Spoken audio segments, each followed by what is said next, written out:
Hello स्वैगर्स, आप सभी का मैथ स्वैग में स्वागत है। तो बच्चों, अपनी परसेंटाइल बूस्टर सीरीज चल रही है। इस सीरीज में मैं कॉन्सेप्ट्स के साथ साथ जेई मेन के लास्ट 6 इयर्स के पीवाईक्यूज करवा रहा हूँ। इन 6 इयर्स में बच्चों टोटल 125 शिफ्ट्स हुई है। वो सभी शिफ्ट्स के मैं सारे पीवाईक्यूज करवा रहा हूँ, वो भी टॉपिक वाइज। ठीक है ना। तो आज हम हमारा नया चैप्टर शुरू करने वाले हैं बच्चों, 3D, 3 डायमेंशनल ज्योमेट्री। वेक्टर्स हमारा पूरा हो चुका है। आज हमारा 3D का बच्चों फर्स्ट लेक्चर है। और 3D के जितने भी पीवाईक्यूज थे उनको मैंने इस तरीके से टॉपिक वाइज अरेंज किया हुआ है। ठीक है ना। तो आप देख सकते हो टोटल हम 9 लेक्चर्स में इनको कवर करेंगे। हर लेक्चर में बच्चों में 12 से 15 क्वेश्चंस डिस्कस कर रहा हूं, क्योंकि हर क्वेश्चन को पूरी डिटेल के साथ स्टेप बाय स्टेप में डिस्कस कर रहा हूं। ठीक है। टीपी बोले तो टॉपिक वाइज प्रैक्टिस प्रॉब्लम्स। ठीक है। टोटल इसके अराउंड मेरे ख्याल से 1 सेकेंड, टोटल इसके क्वेश्चंस है 100 के करीब पीवाईक्यूज है इसका टोटल। ठीक है ना। 96 to 100 इतना ही है। तो 100 पीवाईक्यूज है। प्लेन अभी हमारा रिड्यूस हो चुका है सिलेबस में, इसलिए प्लेन्स मैंने यहाँ पर इंक्लूड नहीं किया है। ठीक है। अगर आपको ये पीवाईक्यूज पीडीएफ फॉर्मेट में चाहिए तो ये सब्सक्रिप्शन प्लान है। ज्वाइन करने के लिए आप mathswag.in पर चले जाइए, या फिर पेमेंट का लिंक डिस्क्रिप्शन पर भी गिवन है। पेमेंट का और टेलीग्राम चैनल भी ये ज्वाइन कर लीजिएगा, @mathswag पब्लिक चैनल है ये अपडेट्स वगैरह के लिए। ठीक है। चलिए स्टार्ट करेंगे बच्चों। तो कुछ दिनों से बच्चों मेरी तबीयत ढीली सी चल रही है, तो आज भी I will try my best to make the lecture best as possible as, मतलब क्या बोल रहा हूँ मैं, I will try my best to make the lecture क्या अच्छा बनाने की कोशिश करूंगा। इतनी अंग्रेजी नहीं आती मेरे को। ठीक है। तो 3D का पहला लेक्चर है अपना बच्चों, जिसमें हम क्या कवर करेंगे, बेसिक्स। सबसे पहले इक्वेशन ऑफ लाइन से पहले थोड़ा सा बेसिक कवर करेंगे। बेसिक क्या है, डायरेक्शन कोसाइंस और डायरेक्शन रेशियोज। तो सबसे पहले डीसी बोले तो डायरेक्शन कोसाइन, डीआर बोले तो डायरेक्शन रेशियो। उसका कॉन्सेप्ट मैं सारे बताऊंगा मैं। ये नहीं है कोई जीरो से भी अगर देख रहा है ना ये लेक्चर तो उसको भी समझ में आएगा। ठीक है। तो कॉन्सेप्ट बता के पीवाईक्यू करेंगे, फिर इक्वेशन ऑफ लाइन करेंगे। ठीक है। चलिए स्टार्ट करते हैं।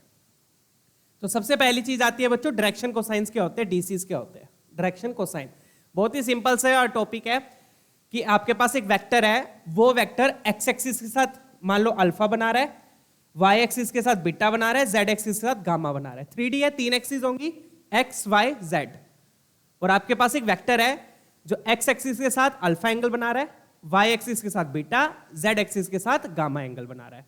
तो उन एंगल्स का अगर मैं कोसाइन ले लूं, मतलब कि कोस alpha, cos beta, cos gamma, इन्हीं को बोलते हैं डायरेक्शन कोसाइंस। That's it. ठीक है। अंग्रेजी में पूरा मैंने बढ़िया डेफिनेशन लिखी हुई है। If a vector makes angle alpha beta gamma with x y z axis, then the triplets cos alpha, cos beta, cos gamma. Angles का क्या ले लो, कोसाइन ले लो। Hence the name is direction cosines. Cosine क्यों, क्योंकि कोस लिया है।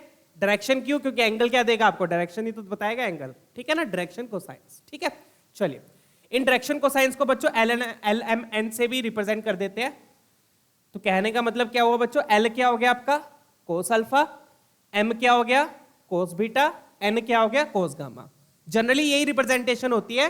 कहीं पे भी एल एम एन आ जाए तो आपके दिमाग में आपको पता लग जाना चाहिए कि ये क्या गिवन है, डायरेक्शन कोसाइंस गिवन है। जहां पर एल क्या है, एक्स एक्सिस वाला कोस अल्फा, एम आपका वाई एक्सिस वाला कोस बीटा, एन आपका जेड एक्सिस वाला कोस गामा। ठीक है।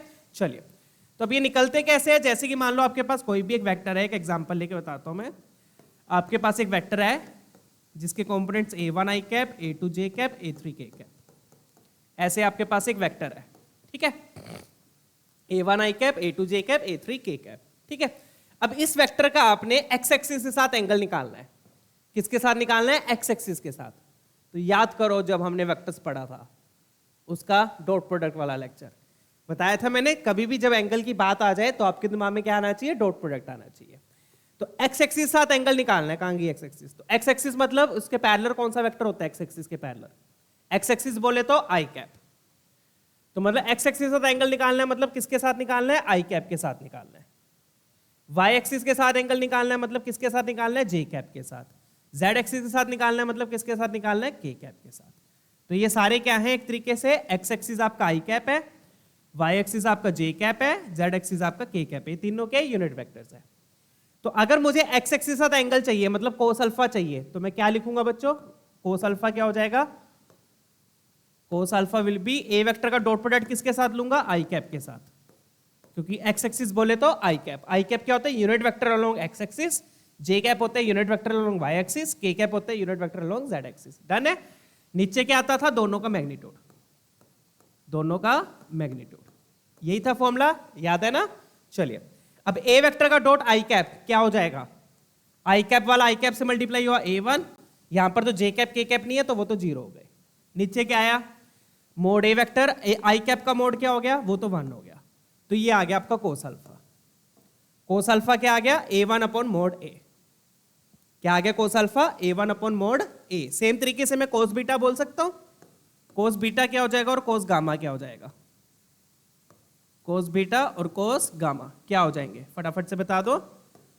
कोस बीटा में क्या आ जाएगा, डॉट जे कैप आएगा, तो उसमें आ जाएगा A2 अपॉन मोड ए, सो सिंपल। और कोस गामा क्या हो जाएगा, A3 अपॉन मोड ए। तो ये है cos alpha, cos beta, cos gamma.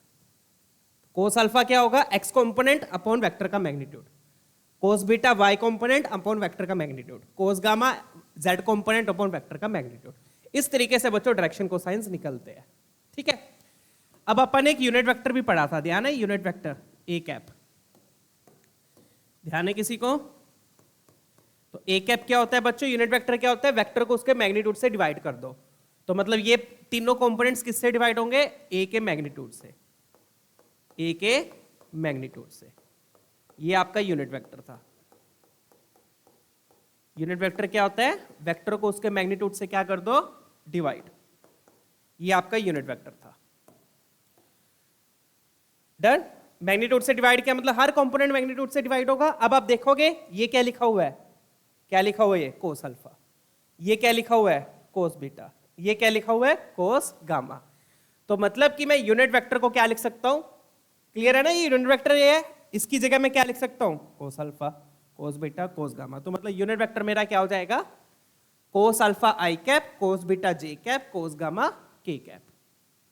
तो इन द सेंस में क्या बोल सकता हूं कि डायरेक्शन कोसाइंस क्या है, direction cosines of a vector are nothing but the components of its unit vector. तो डायरेक्शन कोसाइंस क्या है, ये बस ये पॉइंट याद रख लो अब तुम, और कुछ याद रखने की जरूरत नहीं है। ये सारा मैंने आपको पूरा कॉन्सेप्ट समझाया है, प्रूफ वगैरह बताया है।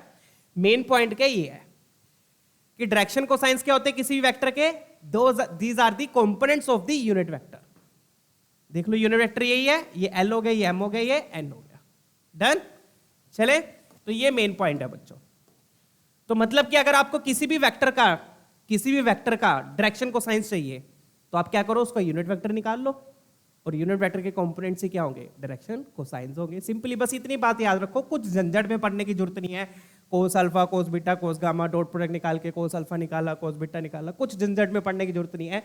बस एक मेन पॉइंट याद रखो, ये वाला। कौन सा, कि डायरेक्शन कोसाइंस क्या होते हैं, these are the components of the unit vector. ठीक है, ये आया कैसे, ये मैंने आपको ऑलरेडी यहां पर पूरा शो किया पिछली स्लाइड में। ये कैसे आया यहां पर मैंने पूरा शो किया है, क्योंकि कोस अल्फा होता है ये, कोस बीटा ये, कोस गामा ये, तो इसकी जगह कोस alpha, cos beta, cos gamma लिख दिया यूनिट वेक्टर में। डन। तो अब ये चीज ध्यान रखनी है बच्चों, ये मेन पॉइंट है। बस ये अपने शॉर्ट नोट में लिख लो, एक लाइन, बस कुछ और लिखने की जरूरत नहीं है डायरेक्शन कोसाइंस के लिए। क्या लिखना है कि direction cosines are the components of the unit vector. ठीक है, चलिए, तो यूनिट वेक्टर के कंपोनेंट्स डायरेक्शन कोसाइंस होते हैं। डन। ऑब्वियसली यूनिट वेक्टर का मैग्नीट्यूड क्या होता है, 1 होता है, तो इसका स्क्वायर प्लस इसका स्क्वायर प्लस इसका स्क्वायर क्या होगा, 1 होगा। ये कंडीशन है डायरेक्शन कोसाइंस की, सिंपल सी। तीनों के स्क्वायर का सम क्या होगा, 1 होगा, क्योंकि these are the components of unit vector, और यूनिट वेक्टर का मैग्नीट्यूड क्या होता है, 1 होता है। डन। चलिए, तो इसी का यूज करते हुए इसका आंसर दे दो फटाफट से, कौन सा ऑप्शन आएगा। ठीक है, एल आपको 1/√2 दिया है, एम आपको 1/2 दिया, तो एन पूछा है। एल क्या है, cos alpha, cos beta, cos gamma पूछा है, तो एल को पुट करेंगे, यहां पर आया एल का स्क्वायर 1/2, एम का square 1/4 plus N square equal to 1। Done. इधर एलसीएम लिया तो ये बनेगा 3/4, 3/4 आपको उधर जाके सब्ट्रैक्ट हुआ, 1 minus 3/4, and that will give you 1/4। So simple. Done. चलिए, तो एन स्क्वायर क्या आ गया आपका 1/4, तो मतलब एन क्या होगा, एन होगा या तो +1/2 या -1/2, माइनस भी हो सकता है। ठीक है ना, तो ऑप्शन भी आपका करेक्ट हो गया, सिंपल। तो ये कंडीशन लगाई, एल पुट किया, एम पुट किया, एन आ गया। डन। चलिए आगे बढ़ेंगे। तो ये तो हो गए बच्चों डायरेक्शन कोसाइंस। अब डायरेक्शन रेशियोज क्या होते हैं, तो डायरेक्शन रेशियोज कुछ नहीं है, वो भी सिंपल सा कॉन्सेप्ट है। बच्चे बहुत झंझट में पढ़ते हैं, कुछ झंझट में पढ़ने की जरूरत नहीं है, मैं आपको बिल्कुल सिंपल देसी भाषा में समझाऊंगा। ठीक है, सिंपल मैथमेटिकल डेफिनेशन तो ये है, बट इस डेफिनेशन में हमने नहीं जाना है। मैथमेटिकल डेफिनेशन क्या है कि वो 3 नंबर ए बी सी जो डायरेक्शन कोसाइंस के प्रोपोर्शन में होते हैं, डायरेक्शन कोसाइंस के प्रोपोर्शन में होते हैं, उनको बोलते हैं डायरेक्शन रेशियोज। अब सिंपल सा कॉन्सेप्ट ये है बच्चों, जैसे मान लो आपके पास एक यूनिट वेक्टर है ए कैप। ए कैप क्या है? एक यूनिट वेक्टर है, ठीक है। लेट्स से आपके पास एक यूनिट वेक्टर है ए कैप, डन। अब इस यूनिट वेक्टर के पैरेलल बहुत सारे वेक्टर्स होंगे, इस यूनिट वेक्टर के पैरेलल में बहुत सारे वेक्टर होंगे with different magnitudes, right, with different magnitudes, one magnitude को छोड़ के, जिनका मैग्नीट्यूड या तो 1 से ज्यादा होगा या 1 से कम होगा, ठीक है। तो बहुत सारे पैरेलल वेक्टर्स होंगे, डायरेक्शन उल्टी भी हो सकती है, उससे कोई फर्क नहीं पड़ेगा, राइट। तो इनफाइनाइट पैरेलल वेक्टर होंगे बच्चों। तो क्या होता है बच्चों, इन पैरेलल वेक्टर्स के जो कंपोनेंट्स होते हैं, इन पैरेलल वेक्टर्स के जो कंपोनेंट्स हैं वो कहलाते हैं डायरेक्शन रेशियोज। क्यों? क्योंकि इन पैरेलल वेक्टर के जो कंपोनेंट्स होंगे वो यूनिट वेक्टर के क्या होंगे? प्रोपोर्शन में होंगे। यही होता है पैरेलल वेक्टर। क्या होता है पैरेलल वेक्टर्स? कि इन दोनों के कंपोनेंट्स का रेशियो क्या होगा? सेम होगा। तो वो यही बोल रहे हैं, numbers proportional to direction cosines. तो सिंपल सा लॉजिक ही है, बस कुछ झंझट में पढ़ने की जरूरत नहीं है। यूनिट वेक्टर के कंपोनेंट्स डायरेक्शन कोसाइंस होते हैं, और अगर यूनिट वेक्टर के अलावा कोई और वेक्टर है उसके कंपोनेंट्स डायरेक्शन रेशियोज होते हैं। सिंपल सा पॉइंट ये है, समझ में आ गया? डन है? चलिए, तो यूनिट वेक्टर है, इस यूनिट वेक्टर के पैरेलल बहुत सारे वेक्टर्स होंगे विद डिफरेंट मैग्नीट्यूड्स, जिनका मैग्नीट्यूड 1 से ज्यादा भी हो सकता है, 1 से कम भी हो सकता है। उन सभी वेक्टर्स के कंपोनेंट्स को हम क्या बोलते हैं? Direction ratios. इन सभी वेक्टर्स के कंपोनेंट्स को हम क्या बोलते हैं? Direction ratios. यूनिट वेक्टर के components direction cosines, unit vector के अलावा कोई और पैरेलल वेक्टर है तो उनके वेक्टर के कंपोनेंट्स को हम डायरेक्शन रेशियोज बोलेंगे। तो कितने डायरेक्शन रेशियोज एग्जिस्ट कर सकते हैं? एक डायरेक्शन कोसाइन पर कितने डायरेक्शन रेशियोज एग्जिस्ट करेंगे? बहुत सारे, क्योंकि पैरेलल वेक्टर बहुत सारे होंगे, infinite direction ratios will exist. Done? चलिए, तो यहां पर मैं ये चीज भी लिख देता हूं नोट डाल के, जो हमने यूनिट वेक्टर में पढ़ी थी। क्या पढ़ी थी? कि direction ratios are nothing but the components of a vector, but the components of a parallel vector, of a parallel vector, ठीक है। या फिर आप सिंपल वेक्टर लिख लो, उसके पैरेलल भी लिखने की जरूरत नहीं। कोई भी वेक्टर है उसके वेक्टर के कंपोनेंट्स क्या कहलाएंगे? डायरेक्शन कोसाइंस कहलाएंगे, दैट्स इट, ठीक है। तो डायरेक्शन रेशियोज कहलाएंगे, सॉरी माय बैड। तो डायरेक्शन कोसाइंस क्या होते हैं? यूनिट वेक्टर के कंपोनेंट्स। डायरेक्शन रेशियोज क्या होते हैं? वेक्टर के कंपोनेंट्स, जो कि यूनिट वेक्टर नहीं है, ठीक है। अगर यूनिट वेक्टर है तो वो डायरेक्शन कोसाइंस बन गए, अगर यूनिट वेक्टर नहीं है तो वो डायरेक्शन रेशियोज बन गए। सिंपल सी बात इतनी है, क्लियर है? चलिए आगे बढ़ेंगे। तो आई होप ये सारा कॉन्सेप्ट समझ में आ गया। डायरेक्शन कोसाइंस क्या होते हैं, डायरेक्शन रेशियोज क्या होते हैं। डन है? तो डायरेक्शन रेशियो सिंपल था कि डायरेक्शन कोसाइंस के प्रोपोर्शन में जो नंबर्स होते हैं वो डायरेक्शन रेशियोज होते हैं। कहने का इसका मतलब क्या है बच्चों? अगर हम डायमेट्रिकली देखेंगे तो जैसे कि आपका यूनिट वेक्टर है, इस यूनिट वेक्टर के पैरेलल बहुत सारे वेक्टर्स होंगे, इन सभी पैरेलल वेक्टर्स के जो कंपोनेंट्स होंगे वो डायरेक्शन रेशियोज कहलाते हैं। क्या कहलाते हैं? Direction ratios. तो बस ये 2 पॉइंट आपने याद रखने हैं। कौन से 2 पॉइंट? कि डायरेक्शन कोसाइंस क्या होते हैं? यूनिट वेक्टर के कंपोनेंट्स। और डायरेक्शन रेशियोज क्या होते हैं? किसी भी वेक्टर के कंपोनेंट। कोई भी वेक्टर है उसके कंपोनेंट्स डायरेक्शन रेशियोज कहलाते हैं। अगर यूनिट वेक्टर है तो वो डायरेक्शन कोसाइंस बन जाएंगे। तो जैसे अब ये देखो, तो मतलब अगर आपको कभी भी डायरेक्शन कोसाइंस निकालने हैं तो अब जैसे कि मैंने बताया था, डायरेक्शन कोसाइंस के लिए अब क्या करो? यूनिट वेक्टर लिख लो। तो यूनिट वेक्टर के कंपोनेंट्स क्या होंगे? डायरेक्शन कोसाइंस होंगे। तो यहां पर देखो इन्होंने दिया डायरेक्शन रेशियोज दिया है, पूछा क्या? डायरेक्शन कोसाइंस पूछा है। तो डायरेक्शन रेशियोज तो क्या है? ए वेक्टर के कंपोनेंट्स है लेट्स से। तो ए वेक्टर क्या हो जाएगा? डायरेक्शन रेशियोज क्या होते हैं? Components 2i cap minus 3j cap plus 6k cap, ये आपका ए वेक्टर हो गया। डन? तो ए कैप क्या हो जाएगा? क्योंकि डायरेक्शन कोसाइंस चाहिए, डायरेक्शन कोसाइंस के लिए आप ए कैप लिखो। ए कैप क्या हो जाएगा? इसके मैग्नीट्यूड से आप डिवाइड कर दो। मैग्नीट्यूड क्या होगा इसका? 4 + 9 13, 13 और 36 कितना हो गया? 13 और 36 49 है ना। 49 का रूट 7 हो गया। तो इसका मैग्नीट्यूड क्या है? 7 है।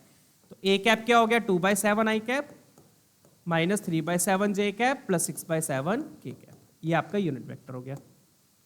डन है? क्लियर है? चलिए, अब डायरेक्शन कोसाइंस क्या होता है? जो यूनिट वेक्टर के कंपोनेंट्स है। तो ये आपके डायरेक्शन कोसाइंस हो गए। तो मतलब 2/7 माइनस 3/7 एंड 6/7, ये क्या हो गए? आपके डायरेक्शन कोसाइंस हो गए। अब इसमें प्रॉब्लम एक और भी है, एक चीज और भी है, वो भी समझ लो। अब जो यूनिट वेक्टर है बच्चों, जरूरी थोड़ी है इसी की डायरेक्शन में होगा, यूनिट वेक्टर उल्टा भी हो सकता है, तो इसलिए यहां पर डायरेक्शन को साइंस में प्लस माइनस लगा देते हैं, माइनस प्लस, और यहां पर भी प्लस माइनस। प्लस माइनस क्यों लगाया? क्योंकि दो यूनिट वेक्टर एग्जिस्ट करेंगे, दो कैसे, या तो इसी की डायरेक्शन में, सेम डायरेक्शन में हो, या फिर उल्टी डायरेक्शन में। उल्टी डायरेक्शन में हो तो माइनस लग जाएगा, तो ये डायरेक्शन को साइंस है। ठीक है, तो बस अब ये दो पॉइंट आपने याद रखने हैं। कौन से? डायरेक्शन को साइंस के होते हैं यूनिट वेक्टर के कंपोनेंट्स, डायरेक्शन रेशियोज होते हैं वेक्टर के कंपोनेंट्स। अगर वो यूनिट वेक्टर नहीं है तो उसके कंपोनेंट्स डायरेक्शन रेशियोज कहलाएंगे, यूनिट वेक्टर है तो उसके कंपोनेंट्स डायरेक्शन कोसाइंस कहलाएंगे। बस इतनी सी बात है। तो डायरेक्शन रेशियोज दिए थे, डायरेक्शन कोसाइंस निकालने के लिए मैंने यूनिट वेक्टर निकाल लिया, यूनिट वेक्टर के कंपोनेंट्स ही आपके डायरेक्शन कोसाइंस होंगे। चलिए आगे बढ़ते हैं। अब जैसे ये वाला है, अब अपने को इस लाइन की डायरेक्शन रेशियोज पूछी है जो इन दोनों पॉइंट्स को ज्वाइन कर रहे हैं, तो अपन क्या करेंगे, बस सिंपल सा इन दोनों पॉइंट्स को जोड़ के एक वेक्टर बना देंगे। इन दोनों पॉइंट्स को जोड़ के क्या बना देंगे? एक वेक्टर। तो इस वेक्टर के जो कंपोनेंट्स होंगे वही क्या होंगे? डायरेक्शन कोसाइंस होंगे। ठीक है, चलिए तो अब मान लो ये वाला पॉइंट आपका ए है, ये वाला पॉइंट ए है, ये वाला पॉइंट बी है, तो ए बी वेक्टर मैं लिख लेता हूं यहां पर। ए बी वेक्टर क्या हो जाएगा? दोनों पॉइंट्स को कैसे जोड़ेंगे? आगे वाला पॉइंट माइनस पीछे वाला पॉइंट, तो 1 minus 0 I cap. I hope ये विजिबल है, थोड़ा सा ब्लर होगा। ठीक है, 2 माइनस 1, 2 माइनस 1 जे कैप, 1 माइनस प्लस 1, ये हो गया 2 के कैप। तो ये आपका ए बी वेक्टर आ गया। तो इस वेक्टर के जो कंपोनेंट्स होंगे वो क्या होंगे? डायरेक्शन रेशियोज होंगे। रेशियो ही पूछा है ना, वो डायरेक्शन रेशियो। तो आपने क्या किया? दोनों पॉइंट को जोड़ के वेक्टर लिख दिया, तो डायरेक्शन रेशियोज क्या हो गए? जो इन दोनों पॉइंट्स को जोड़ के वेक्टर आया उसके कंपोनेंट्स। तो कंपोनेंट्स क्या है? 1 1 2। अगेन आप प्लस माइनस भी लगा सकते हो, इसमें कोई प्रॉब्लम नहीं है। डायरेक्शन रेशियोज आप ऐसे भी लिख सकते हो, -1 -1 -2, क्योंकि डायरेक्शन रेशियो तो इनफाइनाइट होंगे ना, बहुत सारे डायरेक्शन रेशियोज होंगे। इसको 2 से मल्टीप्लाई करके लिख दो चाहे। डायरेक्शन रेशियो बस क्या देगा आपको? डायरेक्शन देगा और कुछ नहीं। 2 से मल्टीप्लाई करके लिख दो, तो ये भी सही है, ये भी सही है। 3 नंबर्स ऐसे जो प्रोपोर्शन में है उनको डायरेक्शन रेशियोज बोलते हैं। ठीक है, धन्य। अगर ये डायरेक्शन कोसाइंस बोलता तो इसको यूनिट वेक्टर बना देते, तो यूनिट वेक्टर के कंपोनेंट्स डायरेक्शन कोसाइंस हो जाते हैं। ठीक है, चलिए अब क्वेश्चंस करेंगे बच्चों। Let's solve. पहला क्वेश्चन देखते हैं, बहुत ही सिंपल बेसिक क्वेश्चन है, चेक कीजिए।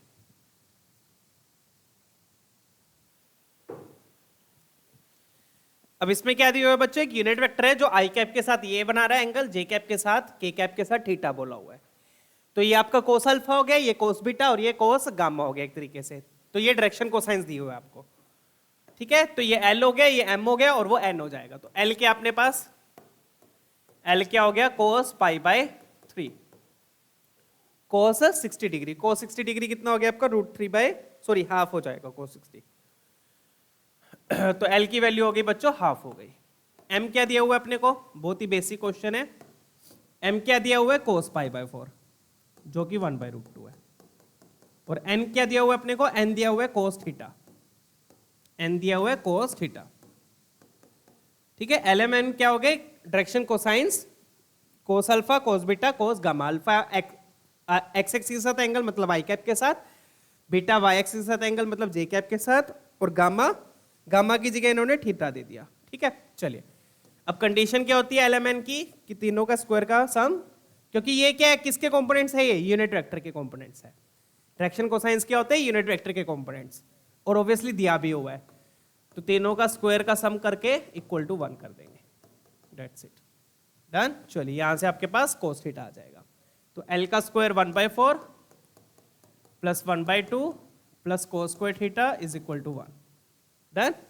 तो यहां पर एलसीएम लिया, ये बन गया 3/4। अगेन वही 3/4 उधर जाके सब्ट्रैक्ट हुआ,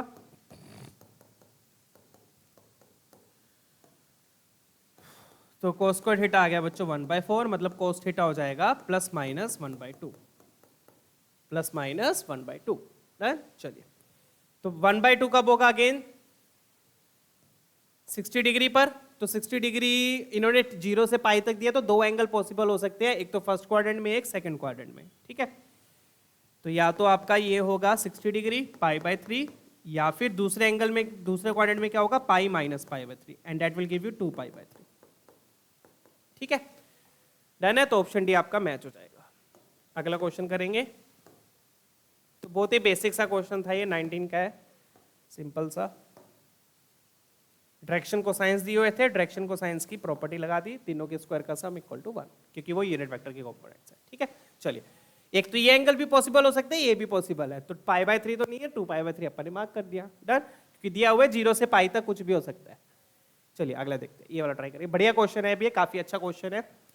again alpha is the angle between two lines, दो लाइंस के बीच में एंगल है जिनके डायरेक्शन कोसाइंस इन इक्वेशंस को सेटिस्फाई कर रहे हैं। तो इन इक्वेशंस को सोल्व करके आपको पहले क्या निकालने पड़ेंगे, डायरेक्शन कोसाइंस।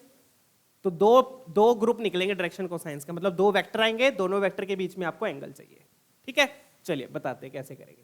अब अपने को पहली वो इक्वेशन दी हुई है, क्या दी हुई है, L + m - n = 0। यहां से आपके पास n आ जाएगा बच्चों, n क्या आ गया, L + m। तो इस तरीके के क्वेश्चन बहुत बार आते हैं बच्चों, और इस टाइप के क्वेश्चन को ऐसे सोल्व करना होता है जैसे मैं आपको बता रहा हूं। ठीक है, दोनों इक्वेशंस को साइमल्टेनियसली सोल्व करो, और कैसे करोगे I am showing you here.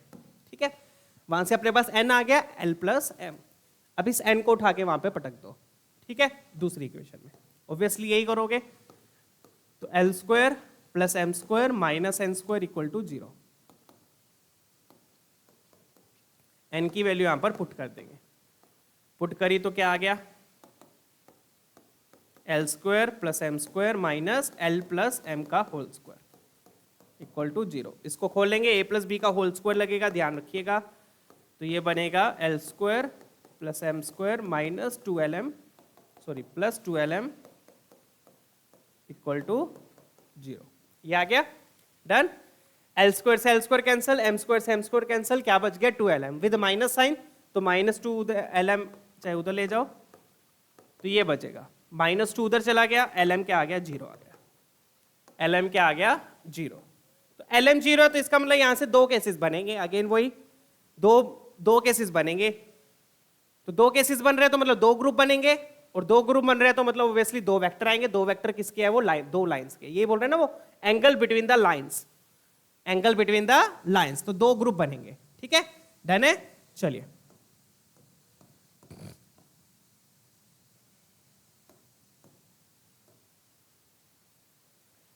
ठीक है बच्चों, तो केस 1 में मैं क्या ले लूंगा, या तो L0 होगा, केस 2 में m0 ले लेंगे। ठीक है, चलिए केस 1 करते हैं।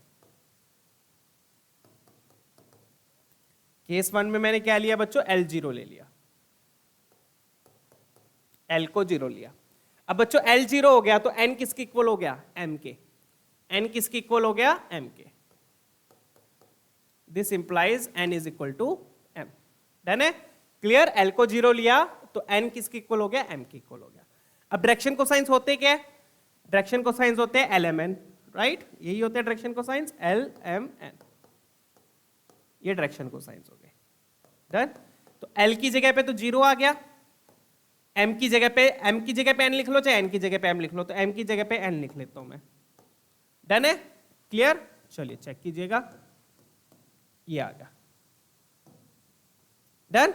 अब इसमें से मैं क्या करता हूं, n को कॉमन ले लेता हूं, n को क्या ले लेता हूं, कॉमन, n को क्या ले लिया, कॉमन। तो यहां से मेरे पास क्या आएगा फिर बच्चों, n को कॉमन लिया तो 0 1 1, तो n को कॉमन लिया तो मतलब ये क्या रिप्रेजेंट कर रहे हैं, डायरेक्शन रेशियोज रिप्रेजेंट कर रहे हैं। अब क्या रिप्रेजेंट कर रहे हैं, डायरेक्शन रेशियोज। ठीक है, चलिए क्लियर है, तो ये मेरे पास डायरेक्शन रेशियोज आ गए। ये तो डायरेक्शन कोसाइंस थे 0 n n, इसमें से n कॉमन ले लिया 0 1 1। ठीक है, तो ये बन गया डायरेक्शन रेशियो। रेशियोज क्या होते हैं, वो तीन नंबर जो इसके प्रोपोर्शन में है, तो जो कॉमन ले लिया तो वो तीन नंबर आ गए जो इसके प्रोपोर्शन में आ गए, तो ये डायरेक्शन रेशियोज आ गए। तो डायरेक्शन कोसाइंस क्या होता है, यूनिट वेक्टर के कंपोनेंट्स, डायरेक्शन रेशियोज क्या होते हैं, कोई पैरेलल वेक्टर के कंपोनेंट्स। तो अपने को ये पैरेलल वेक्टर मिल गया, क्या मिल गया, ये अपने को पैरेलल वेक्टर मिल गया, डन। चलिए, तो एक वेक्टर तो यहां से मिल गया अपने को, क्या मिल गया, ए वेक्टर, उसको ए वेक्टर लिख देते हैं। तो ए वेक्टर क्या आ गया अपने पास, 0 i cap + 1 j cap + 1 k cap, ये वेक्टर आ गया। क्योंकि डायरेक्शन रेशियोज क्या होते हैं, पैरेलल वेक्टर के कंपोनेंट्स। तो ये पैरेलल वेक्टर आ गया, कौन सा, एक लाइन, दो लाइंस है, एक लाइन का पैरेलल वेक्टर आ गया। सेम तरीके से दूसरी लाइन का निकाल लो। ठीक है, चलिए क्लियर है ना। डायरेक्शन कोसाइंस में से कॉमन पार्ट बाहर निकाल लिया तो वो डायरेक्शन रेशियोज बन गए, वो तीन नंबर जो इसके प्रोपोर्शन में है। चलिए अब सेकंड केस लिखेंगे। सेकंड केस में हम क्या ले लेंगे बच्चों, सेकंड केस में हम m को 0 ले लेंगे। m को 0 लिया तो क्या आ गया अपने पास, n is equal to l आ गया। डन। तो डायरेक्शन कोसाइंस क्या हो गए बता दो फटाफट से, यह आ गया। डन। तो डायरेक्शन कोसाइंस क्या होते हैं, L M N, right, L M N. Done. चलिए, तो m तो आपका 0 है, n की जगह पे आप l लिख लो, चाहे l की जगह पे n लिख लो। l की जगह पे l लिख लेता हूं, m 0 है कॉमा n, ये तो हो गया आपके डायरेक्शन कोसाइंस। तो डायरेक्शन रेशियोज क्या हो जाएंगे, n कॉमन ले लो, 1 0 1। अब बोलोगे सर 0 के पास तो n नहीं है बेटा, 0 इंटू n लिख लो, उसमें क्या है, वो तो 0 ही रहेगा। ठीक है, डन। चलिए, तो कॉमन लेने के बाद वो क्या बन जाएंगे, डायरेक्शन रेशियोज बन जाएंगे। ठीक है, चलिए,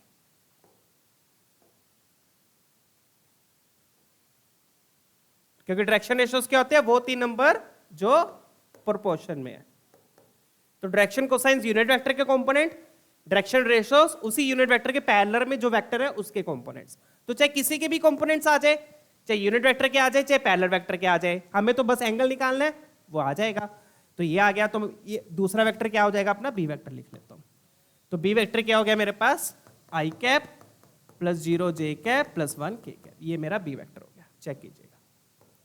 तो आगे 2 वेक्टर, अब इन दोनों वेक्टर के बीच में क्या निकालना है, एंगल निकालना है। That's it. Done. Direction ratios क्या होते हैं, पैरेलल वेक्टर के कंपोनेंट्स। चलिए, बस ये 2 वेक्टर आ गए, अब इन दोनों वेक्टर के बीच में क्या निकाल लो, एंगल। 2 लाइंस है, एक लाइन के पैरेलल वेक्टर ये है, दूसरी लाइन का पैरेलल वेक्टर ये है। डन। दोनों के बीच में अब एंगल निकाल लो। तो चाहिए कि अपने को अल्फा दिया हुआ है, अपने को ये चाहिए, तो डॉट प्रोडक्ट से तो अपने पास कोस अल्फा आएगा, निकाल लेते हैं बच्चों फटाफट से। कोस अल्फा क्या हो जाएगा, कोस अल्फा हो जाएगा a dot B upon mod A mod B. ठीक है, मोड ए मोड बी। तो a डॉट बी क्या हो गया, यहां पर 0 को 0 से किया, 0 को 1 से किया 0, 1 को 0 से किया 0, 1 को 1 से किया 1, तो यहां तो 1 बचा। और मोड a क्या आएगा, 1 का स्क्वायर √2, उधर से भी √2, तो ये √2 इंटू √2, तो कितना आ गया, 1/2 आ गया। कितना आ गया, 1/2। सिंपल। कोस अल्फा क्या आ गया, 1/2 आ गया। ठीक है, अब कोस अल्फा बच्चों 1/2 है, तो साइन अल्फा क्या हो जाएगा, ये तो पता ही है अब सबको। ये 1/2 है तो कोस स्क्वायर लिख ले, तो वो बेटर रहेगा। कोस अल्फा 1/2 है तो कोस स्क्वायर अल्फा क्या हो गया, 1/4 हो गया। तो कोस स्क्वायर अल्फा से साइन स्क्वायर अल्फा बड़े प्यार से आप लिख सकते हो, नहीं तो आप एंगल लिख लो, एंगल भी आ जाएगा, यहां से एंगल भी पता चल रहा है, नहीं तो वो कर लो। तो साइन स्क्वायर अल्फा क्या होगा, 1 minus cos square alpha. Done. Cos alpha आ गया, उसका स्क्वायर किया, ये हो गया, साइन स्क्वायर अल्फा हो जाएगा 1 माइनस कोस स्क्वायर अल्फा। तो that will give you 1 minus 1/4 and that will give you 3/4। ये आ गया आपका साइन स्क्वायर अल्फा। अब आपसे पूछा क्या है,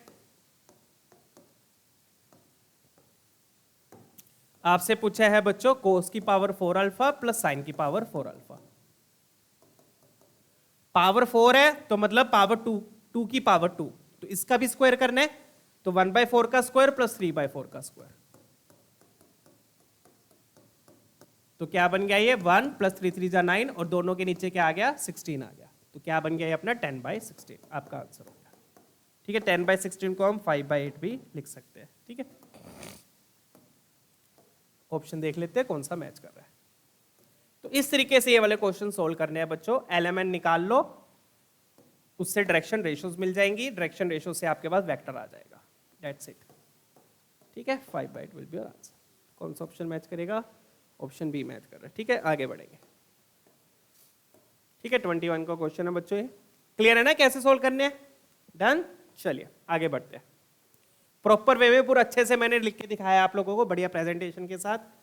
डन है, दोनों वेक्टर आगे, दोनों के बीच में एंगल निकाल लिया। ऐसा एक और क्वेश्चन देख लेते हैं, ये वाला देखेंगे आप। यहाँ पे भी वही सेम चीज है, वही चीज बोल रहा है, एंगल बिटवीन लाइंस जिनके डायरेक्शन कोसाइंस इन दोनों को सेटिस्फाई कर रहे हैं। ठीक है, तो दोनों को साइमल्टेनियसली क्या करेंगे, सोल्व करेंगे। तो 2l plus 2m minus n equal to 0, यहां से अगेन n की वैल्यू आ गई। n क्या आ गया, 2 टाइम्स l प्लस m, ये आपका n आ गया। इस n को पटक दो दूसरी इक्वेशन में। दूसरी क्या दी है, M N plus N L plus L M equal to 0। इन दोनों से क्या करो, n कॉमन ले लो, तो ये बनेगा m plus L into N plus L M equal to 0। n की जगह ये पुट कर दो, 2 टाइम्स l प्लस m। तो जब n की जगह मैं पुट करूंगा ये 2 टाइम्स l प्लस m, तो ये बन जाएगा l प्लस m का whole square 2 times l plus m का whole square plus L M equal to 0। Done. तो ये बनेगा 2l square plus 2m square plus 4lm plus lm equal to 0। Check कीजिए, ये आएगा। ये स्क्वायरिंग करके खोल के 2 मल्टीप्लाई कर दिया मैंने, 2l square plus 2m square plus 4lm। Done. तो ये 4lm प्लस lm या बन गया आपका 5lm।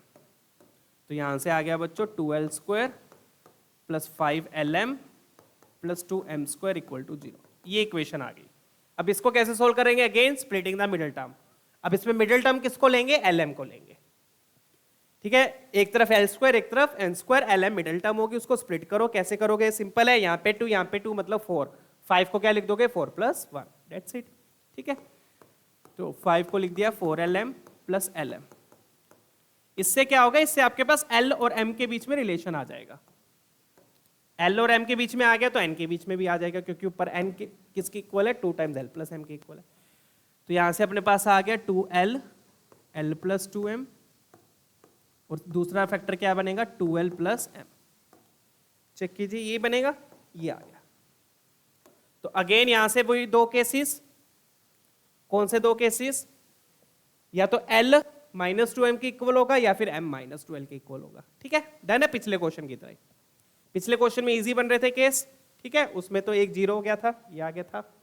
वैसे बिल्कुल सेम प्रोसीजर अब आगे करेंगे हम। ठीक है, चलिए।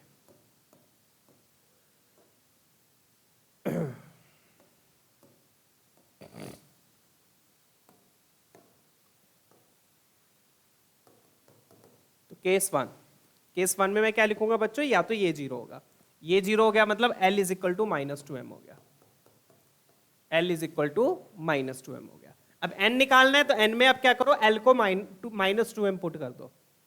तो n क्या हो जाएगा, 2 टाइम्स l की जगह क्या पुट किया, माइनस 2m प्लस m, ये है। तो ये बन गया minus m minus 2m।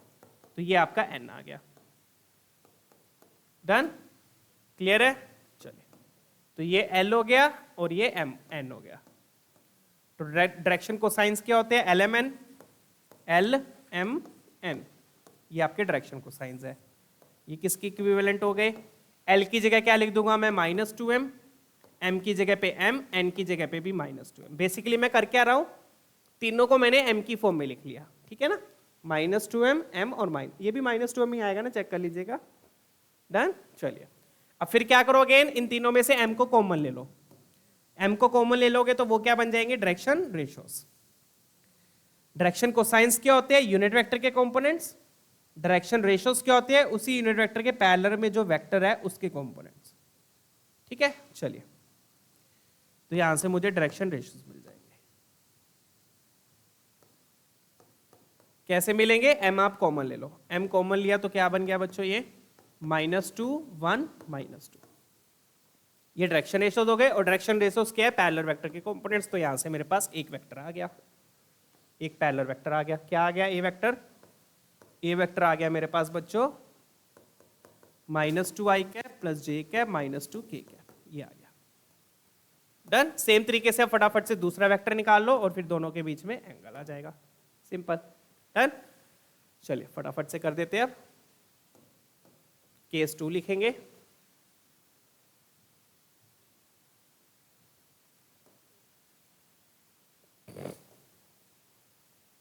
Case 2,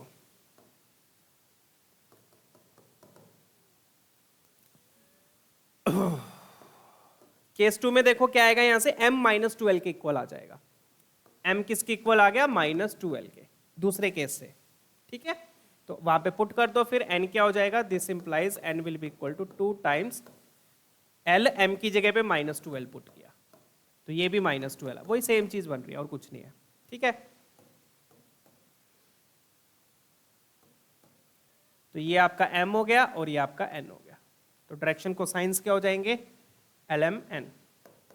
basically हम क्या करते हैं, यहाँ पर तीनों को एक की फॉर्म में लिख लेते हैं, या तो l की फॉर्म में, या m की फॉर्म में, या n की फॉर्म में, ठीक है ना।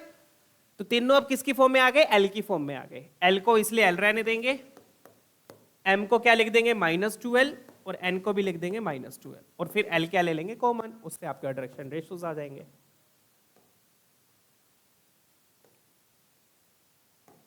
डन, सिंपल है कॉन्सेप्ट। चलिए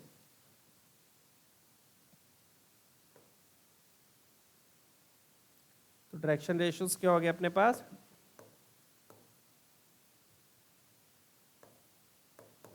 L अपन ने कॉमन लिया तो ये बन गया 1 -2 -2, यहां से आपके पास b वेक्टर आ गया, और फिर दोनों वेक्टर्स के बीच में एंगल निकालना है। एंगल तो आपको पता ही है फिर कैसे निकालना है। तो बस ये है डायरेक्शन कोसाइन डायरेक्शन रेशियोज। बच्चे बहुत कंफ्यूज होते हैं डायरेक्शन कोसाइन डायरेक्शन रेशियो में। तो ये से सिंपल, सबसे इजी और देसी भाषा में मैंने आपको समझाया है सारा कुछ, बहुत बढ़िया तरीके से। बुक्स में बिलीव मी बहुत कंफ्यूजिंग तरीके से दिया होता है, बच्चे कंफ्यूज हो जाते हैं, मैं भी हो गया था। बट फिर मैंने सोच सोच के अपने तरीके से एक सिंपल तरीका निकाला। सिंपल तरीका क्या है, बस ये दो बातें ध्यान रखो।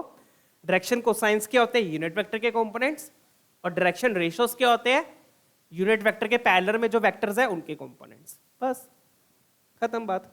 अब इन दोनों का डॉट प्रोडक्ट लेके एंगल आ जाएगा। तो कोस थीटा क्या हो जाएगा बच्चों, कोस थीटा हो गया अपना a dot B upon mod a mod b, ठीक है। तो a डॉट बी क्या हो गया, फटाफट से देख लो, -2 को 1 से किया -2, यहाँ पे भी -2 और यहाँ पे +4, ये तो 0 आ रहा है, बहुत बढ़िया। फिर तो -2 -2 +4, मोड वोड लिखने की जरूरत है ही नहीं, ठीक है। क्या बन गया ये 0, और 0 कब होता है बच्चों डॉट प्रोडक्ट, जब एंगल क्या होता है 90 होता है। तो मतलब जो लाइंस है वो कैसी हैं, परपेंडिकुलर लाइंस है। ऑप्शन है आपका मैच कर रहा है, ठीक है। चले आगे, चलिए लेट्स मूव ऑन, ठीक है ना। परपेंडिकुलर कब होगा, जब डॉट प्रोडक्ट 0 होगा, ठीक है। चलो फटाफट से अब ये वाला क्वेश्चन, ये भी काफी अच्छा क्वेश्चन है, ट्राई कीजिए इसको, बढ़िया क्वेश्चन है।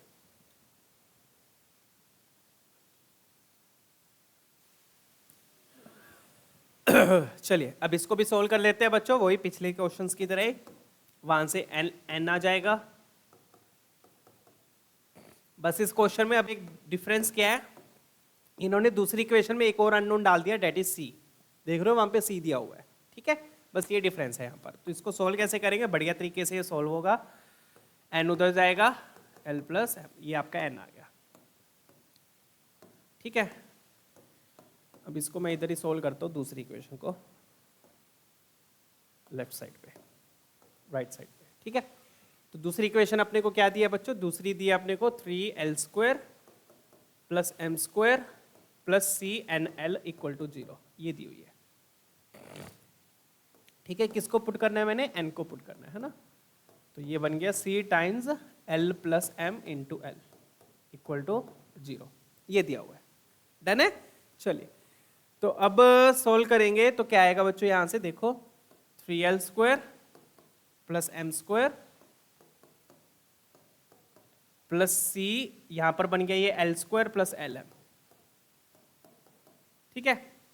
फिर ये बनेगा 3l² plus cl² plus clm equal to 0, ठीक है। तो ये l² वाली टर्म को तो एक साइड करते हैं और lm वाली टर्म को बीच में लिख लेते हैं, ठीक है।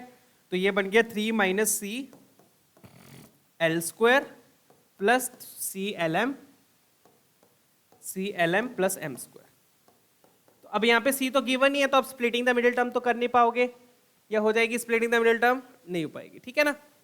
डन है, क्लियर है। अगर हम करें नहीं कर पाओगे, ठीक है। तो उसका दूसरा मेथड क्या है बच्चों, लाइंस क्या है, पैरेलल है। क्वेश्चन में क्या दिया हुआ है, लाइंस क्या है, पैरेलल है, ठीक है। तो उसको कैसे यूज करेंगे, पहले तो वो कॉन्सेप्ट समझ लो। डन है, चेक कीजिए।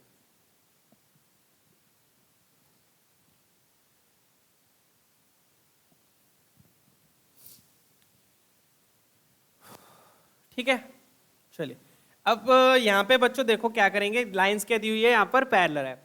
तो अब यहाँ पे स्प्लिटिंग द मिडिल टर्म हो नहीं पा रही है, आप क्या करो, यहाँ पे प्लस हो जाएगा, मैं माइनस लगा देता, क्या करो अब m² से पूरी इक्वेशन को डिवाइड कर लो। पूरी इक्वेशन को किससे डिवाइड कर लो, एम स्क्वायर से। किससे डिवाइड करोगे, एम स्क्वायर से। तो ये बन गया बच्चों L square by M square plus C L, M square से डिवाइड किया, यहां पर एम स्क्वायर आ गया, plus M square by M square equal to 0। पूरी इक्वेशन को मैंने किससे डिवाइड कर दिया, एम स्क्वायर से। उससे क्या होगा, उससे आपको एल बाई एम में क्वाड्रेटिक मिल जाएगी। किसमें क्वाड्रेटिक मिलेगी, एल बाई एम में। तो ये बन गया बच्चों 3 plus C times L by M का whole square plus C times L by M plus 1 equal to 0। तो ये क्या बन गया आपको, एल बाई एम में क्वाड्रेटिक मिल गई। क्या किया मैंने, एम स्क्वायर से डिवाइड कर दिया। ठीक है, तो this is the quadratic in L by M.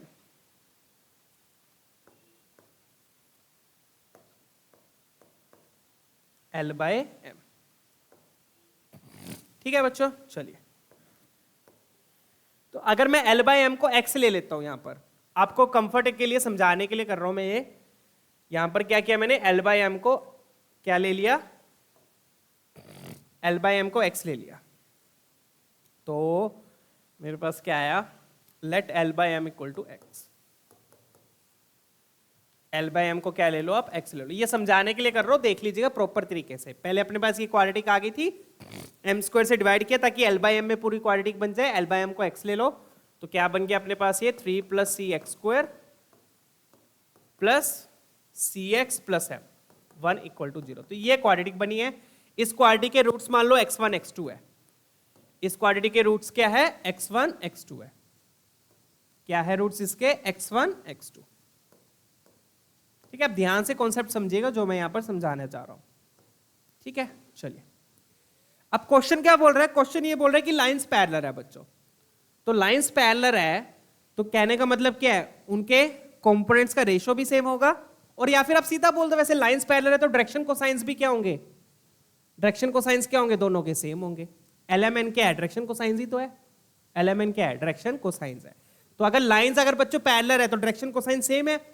Direction cosine same है तो बच्चों जो x1 x2 आएंगे क्या वो अलग अलग आएंगे, नहीं, x1 x2 क्या आएंगे, सेम आएंगे। ठीक है, तो यहां पर मैं पूरा कॉन्सेप्ट लिख देता हूं, since lines are parallel, lines are parallel, क्या बोलूंगा मैं यहां पर, सिंस लाइंस आर पैरेलल, तो their direction cosines are same. तो डायरेक्शन कोसाइन सेम है तो बच्चों जो एल एम बाई एम की वैल्यू आएगी दोनों के लिए क्या होगी, वो सेम होगी। सेम होगी तो मतलब ये दोनों रूट्स भी क्या हो गए, सेम हो गए। x1 is equal to x2, hence equal roots, we can say equal roots. ठीक है, चलिए, ये कहने का मेरा मतलब था यहां पर। ठीक है, तो मतलब कि ये जो क्वाड्रेटिक बन रही है बच्चों, इस क्वाड्रेटिक के रूट्स कैसे है, इक्वल है। क्यों है इक्वल, क्लियर हो गया ना। लाइंस पैरेलल है, लाइंस पैरेलल है तो उनके डायरेक्शन कोसाइन सेम होंगे। डायरेक्शन कोसाइन सेम है तो रूट्स भी क्या आएंगे, सेम आएंगे। मतलब कि एल बाई एम की वैल्यू दोनों के लिए क्या आएगी, सेम आएगी। सेम आएगी, रूट्स इक्वल है। रूट्स इक्वल है तो क्या करते हैं हम, फिर बता दो, फटाफट से बता दो। रूट्स इक्वल होते हैं तो क्या करते हैं, डी इज इक्वल टू 0।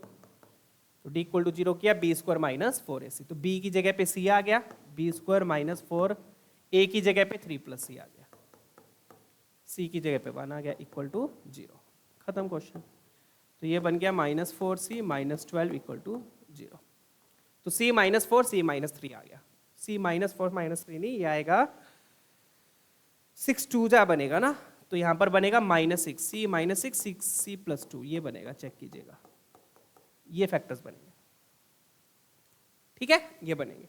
तो इसमें से अपने पास c की पॉजिटिव वैल्यू कौन सी आ रही है, 6 आ रही है। ऑप्शन है अपना मैच कर गया। चलिए आगे बढ़ेंगे। तो इस तरीके से इस क्वेश्चन को बच्चों अप्रोच करना था आप लोगों ने। क्वेश्चन में क्या दिया हुआ है, लाइंस पैरेलल है। लाइंस पैरेलल है तो डायरेक्शन कोसाइंस क्या होंगे, सेम होंगे। डायरेक्शन कोसाइन सेम होंगे मतलब क्वाड्रेटिक को जब आप सोल्व करोगे तो दोनों की वैल्यू क्या आएगी, सेम आएगी। सेम आ रही है मतलब रूट्स इक्वल है, रूट्स इक्वल है तो डी इक्वल टू 0 कर दिया, डन। चले आगे, चलिए आगे बढ़ते हैं। तो आई होप कॉन्सेप्ट क्लियर है। ये भी 22 का क्वेश्चन है, बढ़िया क्वेश्चन था वैसे ये। ठीक है, चलिए फटाफट से ये वाला देखेंगे। काफी अच्छा क्वेश्चन है ये भी। ठीक है, बहुत बढ़िया क्वेश्चन है। मैनिपुलेशन लगेगी थोड़ी बहुत। क्या है यहाँ पर देखो, आपको क्या दिया हुआ है, PQRS एक रोम्बस दिया हुआ है। रोम्बस तो आई होप सबको पता ही है, काइट की शेप में जो होता है इस तरीके का। ये आपका क्या है, रोम्बस है। ठीक है, ठीक है। वर्टिसेस क्या दिए हुए इन्होंने, वर्टिसेस थोड़े से घुमा फिरा के दिए हुए, पी क्यू आर एस नहीं दिए हुए वर्टिसेस, वर्टिसेस इन्होंने दिए पी आर क्यू एस। ये ध्यान रखिए, फ्लो ध्यान रखिए, फ्लो क्या दिया है यहाँ पर, P R Q S, P Q R S नहीं, पी आर क्यू और एस, ये दिया हुआ है बच्चों। तो मतलब यहाँ पे डायगोनल्स क्या बनेंगे, डायगोनल्स कौन से होंगे, एक तो पी क्यू और एक आर एस, ये डायगोनल्स होंगे। वैसे जनरली तो पी क्यू क्या होती, साइड होती, बट यहाँ पे पी क्यू डायगोनल बनेगा, क्योंकि लेटर्स अपने को वैसे दिए हुए, ये ध्यान रखिएगा। ठीक है, तो देखो डायगोनल आर एस के तो डायरेक्शन रेशियोज इन्होंने दिए हुए हैं, direction ratios of the diagonal R S R ये, तो आर एस के इन्होंने डायरेक्शन रेशियोज दी हुई है, मतलब आर एस वेक्टर क्या हो जाएगा, डायरेक्शन रेशियोज क्या होते हैं, वेक्टर पैरेलल वेक्टर के कंपोनेंट्स। तो आर एस वेक्टर मेरा क्या हो गया, अल्फा आई कैप माइनस जे कैप प्लस बीटा के कैप, ये मेरा आर एस वेक्टर हो गया। उसके डायरेक्शन रेशियोज है, डायरेक्शन रेशियोज क्या होते हैं, कंपोनेंट्स होते हैं वेक्टर के। ठीक है, अब आगे क्या दिया हुआ है अपने को, आगे पी और क्यू के वो दिए हुए हैं, क्या दिए हुए हैं, कोऑर्डिनेट्स। पी के कोऑर्डिनेट्स क्या दिए, -2 -1 1। क्यू के कोऑर्डिनेट्स क्या दिए, 56/17, अरे 17 क्यों दे दिया इन्होंने, 43/17 111/17, ये दिया है। तो पी क्यू वेक्टर भी आ जाएगा, पी क्यू वेक्टर बोल दो या क्यू पी वेक्टर बोल दो, उससे कोई फर्क नहीं पड़ेगा, इसमें से वो वाला सब्ट्रैक्ट कर लेंगे, तो क्यू पी वेक्टर निकाल लेते हैं। तो क्यू पी वेक्टर क्या हो जाएगा, आगे वाला पॉइंट माइनस पीछे वाला पॉइंट, तो क्या लिखूंगा मैं बच्चों, 56/17 प्लस 2 आई कैप प्लस 43/17 प्लस 1 जे कैप प्लस 111/17 -1 के कैप, इसमें -1 होगा, राइट। क्लियर है, एलसीएम एलसीएम ले लेते हैं, तो क्या बनेगा ये अपने पास, इधर आएगा 34 6 4 10 5 3 8 90/17 आई कैप, ये बनेगा, चेक कर लीजिएगा, 10 4 5 6/17 जे कैप। चलो ये तो थोड़ा बहुत सिंप्लीफाई हो रहा है, -17 मतलब 6 रह गया, 6 रह गया तो मतलब 94 बन गया, 94/17 के कैप, ये आपका दूसरा वेक्टर, दूसरे डायगोनल का वेक्टर आ गया। तो एक डायगोनल ये है, एक डायगोनल ये है।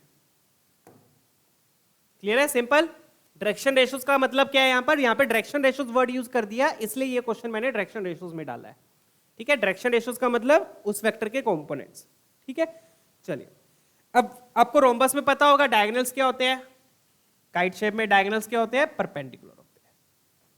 प्रॉपर्टी सबकी पता होनी चाहिए बच्चों, हर क्वाड्रिलेटरल की प्रॉपर्टी आपको पता होनी चाहिए, पैरेललोग्राम, रेक्टेंगल, स्क्वायर, रोम्बस वगैरह, ये सब की प्रॉपर्टी आपको पता होनी चाहिए। ठीक है, तो कब डायगोनल्स इक्वल होते हैं, कब बाइसेक्ट तो सब में करते हैं अगर पैरेललोग्राम में, तो ठीक है, इक्वल किस में होते हैं, रेक्टेंगल में होते हैं, परपेंडिकुलर इसमें होते हैं, स्क्वायर में इक्वल भी होते हैं और परपेंडिकुलर भी होते हैं। ठीक है, चलिए, तो रोम्बस में परपेंडिकुलर है, तो मतलब इन दोनों का डायगोनल्स का डॉट प्रोडक्ट क्या हो जाएगा, 0, खत्म क्वेश्चन। तो मैं यहां पर क्या लिखूंगा बच्चों, R S vector dot Q P vector is equal to 0, ये कॉन्सेप्ट अपना यहां पर यूज होगा। ठीक है, चलिए क्लियर है ना चीजें, डायरेक्शन, एक के डायरेक्शन रेशियोज दिए थे और एक के पॉइंट्स दिए थे। ठीक है, चलिए, तो यहां से मेरे पास क्या आ गया फिर, इसका इसके साथ डॉट प्रोडक्ट मतलब 90α/17, इसका इसके साथ डॉट प्रोडक्ट मतलब, यहाँ पे बीटा नहीं है ना क्या, हाँ यहाँ पे बीटा नहीं है, तो ये बन गया -60/17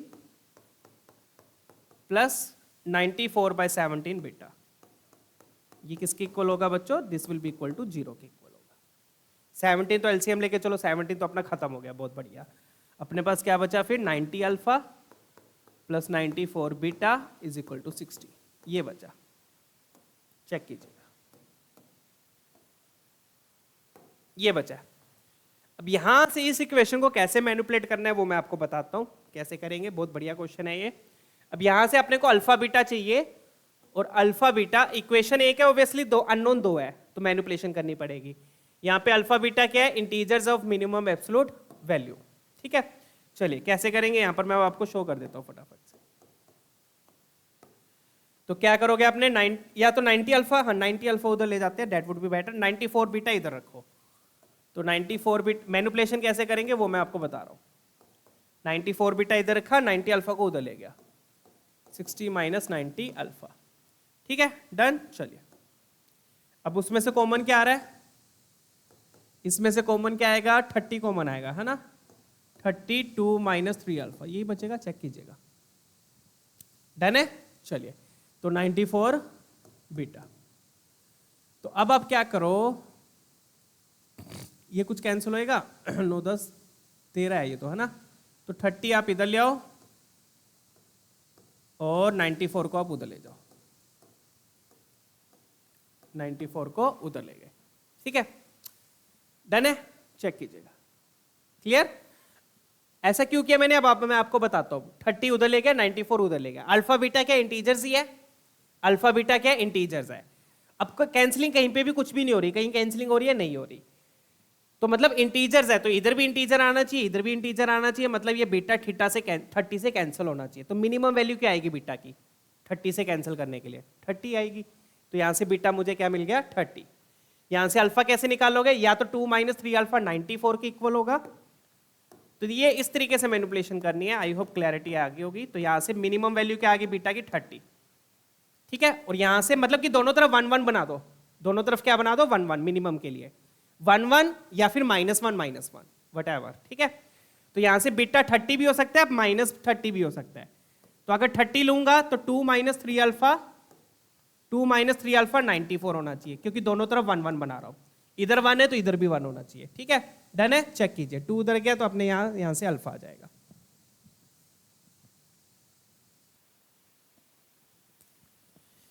यहां पर बट मैंने कुछ गड़बड़ कर दी है बच्चों, मुझे लग रहा है मैंने मिनिमम, मैंने क्या बोला था, कटने चाहिए पहले, तो पूरा काट दो, उसी से मिनिमम आएगा, ठीक है ना। तो यहाँ पे 30 और 94 कैंसिल हो रहे हैं बच्चों, 2 के टेबल पे कैंसिल हो जाएंगे, मेरा ध्यान नहीं गया। यहाँ पर आ गया beta by 15 is equal to 2 minus 3 alpha, यहाँ पर क्या आ गया 47। अब कटेंगे, आगे देख लो, 8 गया 4 पे, 14 गया 7 पे, अब कटेंगे, अब नहीं कट रहे। अब दोनों तरफ 1 1 बना दो, दोनों तरफ क्या बना दो 1 1। तो दोनों तरफ 1 1 बनाया, तो यहां से मेरे पास क्या आ गया, बीटा क्या आ गया 15। अगर 1 1 बना रहा हो तो बीटा आ गया 15 और 2 माइनस 3 अल्फा क्या आ गया 47। जितना कर सकते हैं पहले कैंसिलिंग कर लेना, तभी मिनिमम मिलेगा आपको, ठीक है ना, 47, ठीक है। तो 3 अल्फा क्या आ गया मेरे पास 40, 3 अल्फा उधर गया, -45, ये आएगा, चेक कीजिएगा। 3 अल्फा हो गया, 47 इधर आया तो -45, तो अल्फा क्या आ गया बच्चों -15, -15। Done, clear. तो बीटा आ गया 15, अल्फा आ गया -15, या फिर रिवर्स कर दो, रिवर्स में क्या होगा, बीटा -15 हो जाएगा, अल्फा 15 हो जाएगा, मेरे ख्याल से चेक कर लीजिएगा। अगर मैं ये तो मैंने +1 -1 बना, सॉरी 1 1 बना दिया दोनों साइड पे, दोनों साइड पे क्या बना दिया 1 1। अब -1 -1 बनाऊंगा तो क्या आएगा, एक केस ये बना, दूसरा केस देख लेते हैं। दूसरे केस में क्या होगा, या तो बीटा -15 हो गया, बीटा क्या हो गया -15, क्योंकि इन्होंने मिनिमम एब्सोल्यूट वैल्यू बोला, एब्सोल्यूट वैल्यू मतलब मैग्नीट्यूड मिनिमम होना चाहिए, ठीक है। मैग्नीट्यूड मिनिमम मतलब 15 भी हो सकता है, -15 भी हो सकता है। तो यहाँ पे -15 लिया, मतलब ये -1 है, तो मतलब कि ये भी क्या होना चाहिए -47 होना चाहिए। तो देख लेते हैं यहाँ से अल्फा की क्या वैल्यू आ रही है। अगर यहाँ से अल्फा की छोटी आएगी तो अपन ये लेंगे, ठीक है। चलिए, तो यहाँ से 3 अल्फा क्या आ गया 49, तो यहाँ से तो अल्फा इंटीजर ही नहीं आ रहा, ठीक है, 49 अल्फा यहाँ से इंटीजर नहीं आ रहा, ठीक है। चलिए, तो ये तो अपना कैंसिल हो गया और ये आपका एक्सेप्ट हो गया। चलिए आगे बढ़ते हैं। तो मतलब कि बच्चों बीटा की वैल्यू क्या हो गई 15 और अल्फा की वैल्यू हो गई -15, ठीक है। कॉन्सेप्ट बिल्कुल सिंपल है, एक बार मैं फिर से बता दूं बच्चों, बस इसके डायरेक्शन रेशियोज दिए हुए थे तो इसका वेक्टर मैंने लिख दिया। डायरेक्शन रेशियोज क्या होते हैं, कंपोनेंट्स होते हैं। इन दोनों के पॉइंट्स दिए हुए थे, दोनों को पॉइंट्स जोड़ के पी क्यू वेक्टर लिख दिया।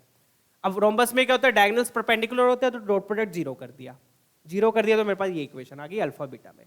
अब अगेन दो अननोन, इक्वेशन एक, तो मैनिपुलेशन करनी पड़ेगी। कैसे करी वो मैंने आपको यहाँ पर दिखाया। कैसे करी, 90 अल्फा को मैं उधर ले गया, इसमें से कॉमन ले लिया 30, कैंसिलिंग वैंसिलिंग कर लेना, 30 इधर ले जाओ, 94 उधर, कैंसिलिंग कर दिया, कैंसिलिंग कर दिया। अब अल्फा बीटा इंटीजर बोल रहा है, इंटीजर बोल रहा है तो इधर भी इंटीजर आना चाहिए, इधर भी इंटीजर आना चाहिए। तो हम मिनिमम इंटीजर लिया है। कौन सा मिनिमम इंटीजर, 1 लिया है, 1 या फिर -1, 0 तो लेके नहीं आ सकते, ठीक है ना। 0 कर दिया तो इन्होंने क्या बोला है, मिनिमम एब्सोल्यूट वैल्यू। तो अगर बीटा 0 हो गया, ये भी 0 हो गया, तो हाँ 0 हो नहीं पाएगा। 0 0 भी आप सोच सकते हो वैसे तो, जीरो कर दिया तो ये नहीं जीरो पाएगा, क्योंकि ये जीरो कब होगा, जब अल्फा 2/3 होगा, और अल्फा 2/3 हो नहीं सकते, इंटीजर चाहिए। ठीक है ना, डन। फिर मैंने दोनों तरफ 1 1 कर दिया। 1 के लिए एक बार बीटा 15 लिया, इधर से 1 कब होगा, जब ये 47 हो, यहां से अल्फा आ गया। फिर -1 भी देख लेना, इधर -1 किया, इधर -1 किया, -1 से ये नहीं आ रहा, तो 1 पे दोनों की मिनिमम वैल्यू आ गई, अल्फा बीटा आ गई, खत्म बात। ठीक है, तो इस तरीके से मैनिपुलेशन करनी पड़ेगी इस क्वेश्चन में। आगे बढ़ते हैं। कैसे कि मैं नंबर्स को ना डिवीजन में ले आया, कैंसिल करके ना नंबर्स को डिवीजन में ले आया, उससे मुझे पता चल गया कि बीटा 15 होना चाहिए, कैंसिलिंग होनी चाहिए। ठीक है ना, तो डिवीजन में ले आओ, तब आपको क्लैरिटी आएगी। अब अपने को चाहिए क्या, अपने को चाहिए alpha square plus beta square. ठीक है, अल्फा नेगेटिव हो सकता है, मैग्नीट्यूड मिनिमम होना चाहिए।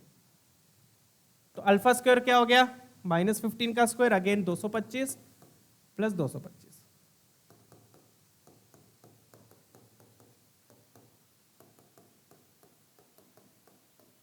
तो कितना बन गया है, 450 will be your answer. Check कर लीजिए। आगे बढ़ेंगे बच्चों फटाफट से। अब इक्वेशन ऑफ लाइन पढ़ेंगे बच्चों।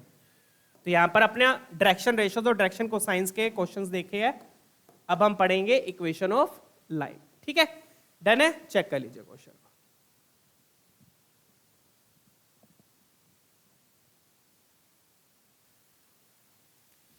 ठीक है बच्चों, आई होप डायरेक्शन कोसाइंस और डायरेक्शन रेशियोज तो आप लोगों को समझ में आ गए होंगे बढ़िया तरीके से। अब तो बस डायरेक्शन रेशियोज और डायरेक्शन कोसाइंस में बस 2 बातें ध्यान रखनी है बच्चों, ज्यादा झंझट में आप लोगों ने नहीं पढ़ना। सिंपल बात क्या है, डायरेक्शन कोसाइंस क्या होते हैं, these are the components of unit vector. Unit vector है तो उसके कंपोनेंट डायरेक्शन कोसाइंस कहलाते हैं।